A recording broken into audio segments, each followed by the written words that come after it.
Welcome to The Explainer. Today, we are unpacking a really fascinating new report from the Center for WTO Studies. It reveals how a completely obscure chemical recently threw a massive wrench into global supply chains. We're going to break down exactly what happened and, more importantly, what this massive trade shock means for India's domestic manufacturing resilience. Let's get right into it. So, let's just jump right in with a question for you. What invisible chemical powers the modern world? I want you to consider a substance that happens to be the 10th most consumed inorganic compound on Earth. It's this hidden ingredient absolutely essential to modern life, yet most of us never even think about it. The chemical is sodium carbonate, but it's universally known as soda ash. Soda ash is literally the invisible backbone of everything around us. It's heavily used to make flat glass for the buildings we live in and the cars we drive. It's absolutely crucial for the green energy transition, acting as a key input for solar glass panels and even the processing of lithium-ion batteries. And on a much more everyday level, it's a foundational ingredient in the soaps and detergents we use to wash our clothes. Without soda ash, modern manufacturing basically just grinds to a halt. Here's how we're going to break this all down today. First, we'll look at the invisible backbone itself. Then, the global supply glut, India's massive import surge, the very real geopolitical risks, and finally, some policy solutions. All right, part one, the invisible backbone, and how this stuff is actually made. To really get why there's a global trade war currently brewing in the soda ash market, you kind of have to understand the core conflict and how it's produced. On one side, we have natural soda ash. This is literally mined from the earth, specifically minerals like trona, and then processed. Because it's mined, it is structurally much cheaper to produce, and the big players here are the US, Turkey, and increasingly China. On the other side, we have synthetic soda ash. This is produced chemically using salt, limestone, and ammonia in what's known as the solvay process. It's highly energy-intensive and inherently carries a higher structural cost. Now, this synthetic route happens to be India's primary method of production. Keep this cost difference in your back pocket because it sets the stage for everything that follows.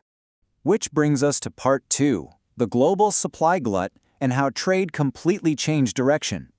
Let's explore how these international dominoes fell, because it's like a giant global chain reaction. Back in 2022, the Russia-Ukraine conflict weakened European demand for soda ash due to sky-high energy costs. This meant Turkey and Russia suddenly had a surplus of soda ash that Europe wasn't buying, so they had to redirect it elsewhere. Then in 2023, Mexico, which is a huge producer of container glass for beer, saw a slump in demand. That displaced exports from the United States, forcing them to find new markets too. And then the final, biggest domino fell in 2023. China launched a staggering capacity expansion in Inner Mongolia, adding 78 lakh metric tons of natural soda ash capacity. To put that number into perspective, that one single expansion in China is actually larger than India's entire annual demand. Absolutely wild. So, moving to part three, India's import surge. What happens when global suppliers suddenly have a massive surplus and fewer traditional places to sell it? 80.3%. Let that sink in for a second. That is the shocking jump in soda ash imports flooding into India between the financial years of 2022-23 and 2023-24. In just 1 year, total imports rocketed from about 5.77 lakh metric tons to over 10.4 lakh metric tons. Now, you might be thinking, well, maybe India just suddenly needed a lot more soda ash that year? The stark disparity here tells a completely different story. Domestic demand in India only bumped up by about 3.7% during that period, yet imports grew by 80.3%. This import surge was definitely not driven by local shortages. Indian plants already had more than 42 lakh metric tons of installed capacity, which was plenty to meet the demand. Instead, this was a massive push of global excess supply dumping right into the Indian market.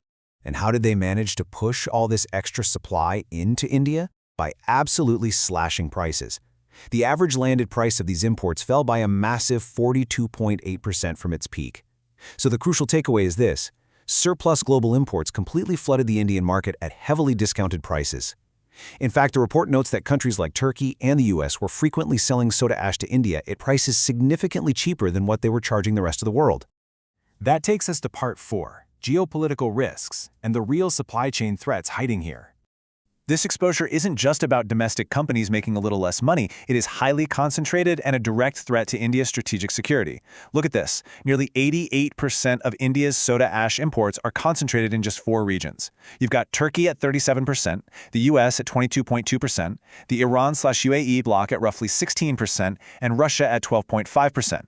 When you rely this heavily on just a handful of sources for such a foundational chemical, you are creating a highly vulnerable supply chain. And here is exactly why that concentration is so dangerous. Think about the physical journey this stuff has to take. Supplies from Turkey and the Black Sea are incredibly vulnerable to disruptions in the Red Sea and the Suez Canal. Supplies from the Gulf rely entirely on the Strait of Hormuz. We've all seen how fast geopolitical flare-ups in these areas can spike freight costs and delay shipments. Toss in the complex web of global sanctions and payment restrictions affecting places like Russia and Iran, and you have a recipe for sudden, catastrophic supply halts. Meanwhile, back on home soil, the domestic industry was bleeding. As these cheap imports stole market share, Indian manufacturers couldn't utilize their full capacity. They had to drop prices just to try and compete, and profitability plummeted. The domestic industry's profit-to-cost ratio completely crashed from 45.3% down to just 20.6%. This is a highly capital-intensive industry, and a crash like this directly threatens over 20 lakh metric tons of planned future domestic investments from major Indian players. And honestly, history serves as a pretty stark warning here. Years ago, domestic penicillin G plants couldn't compete with subsidized Chinese imports, so they shut down. India became 100% import dependent, a massive vulnerability that was brutally exposed during the pandemic. Or look at edible oils. Tariffs were dropped in the 90s, domestic capability eroded, and India became 60% import dependent, making the country super vulnerable to sudden export bans from countries like Indonesia. The overarching risk here? Losing your domestic manufacturing capability before an external global crisis even hits.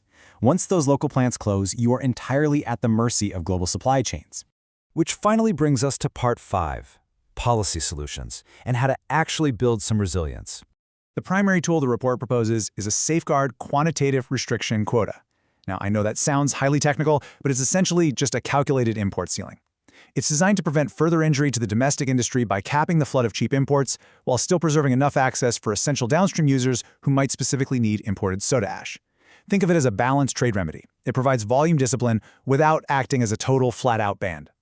Let's quickly break down the math on how they actually arrived at the proposed quota size.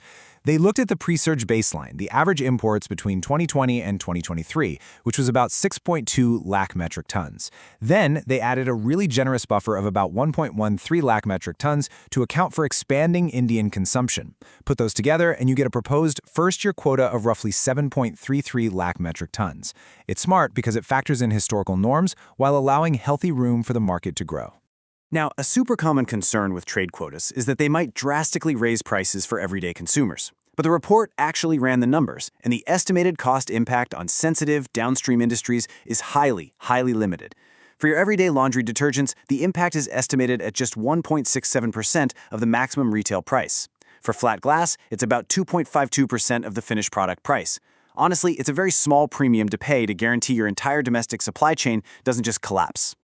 But look, a temporary quota is really just a band-aid. The report stresses that India needs to build long-term resilience beyond just trade remedies. Because India's synthetic route is more expensive and energy-intensive, the country needs to aggressively secure upstream supplies of limestone and ammonia. It needs to improve inland logistics, pushing for better rail connectivity and coastal shipping, especially since so much of the capacity is concentrated over in Gujarat. Most importantly, the industry needs strong policy support to transition toward energy efficiency and really push for process decarbonization.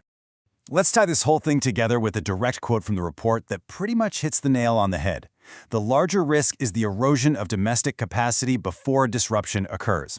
Protecting a mature, well-established domestic manufacturing base isn't just some boring economic argument about profit margins. In an era of intense geopolitical volatility, choke point disruptions, and global trade wars, having the capacity to produce your own essential chemicals is a non-negotiable strategic necessity.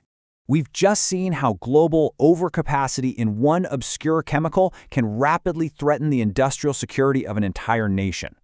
Which leaves me with a final provocative thought for you to consider today. If an invisible backbone like soda ash can be this incredibly vulnerable to global domino effects, how many other invisible supply chains that power our modern world are sitting quietly at risk right now? Something to chew on. Thanks for hanging out with me for this explainer, and we'll see you next time.